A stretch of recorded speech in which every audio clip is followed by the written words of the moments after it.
మోక్షాన్ని పొందడం కోసమే రామ రామ అని మోక్షాన్ని పొందడానికి నిర్ణయం తీసుకున్నారు రామనామాన్ని జపించాలి అని. అన్నిటికంటే కడకట్ట జన్మం అన్నది కాకుల జన్మ. ఒకవేళ కాకి వానలో తడుస్తూ ఇంటి ముందు ఉన్నదనుకోండి, కాకి కాకి వానలో తడుస్తున్నావు ఒకసారి మా ఇంట్లోకి రారాదు వాన వేసేదాకా పిలుస్తారా మీరు?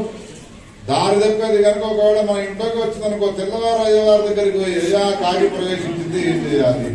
కాకి ముట్టుకున్నా పనికిరాదు, కాకి చూసినా పనికిరాదు. ఇంత కడగట్టు జన్మ ఎత్తినటువంటి నాగోటి వాళ్లకు మరి ముక్తి ఎట్లా జరగాలి?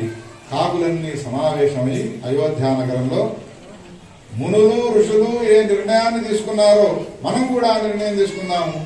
కావు కావు అనే బదులు కాకులు ఏమని అరుస్తాయి, పిల్లులు ఏమంటాయి, మ్యావ్ మ్యావ్ ఉంటాయి, కుక్కలు ఏమంటాయి.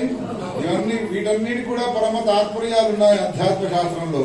కాకులు అనేటువంటి మాట ఏమిటి? కావు కావు అంటే ఈ ఆస్తులు పాస్తులు బంధాలు ఇవన్నీ కూడా పరమ ప్రయోజనాలు కాదు, సుఖాన్నిచ్చేవి.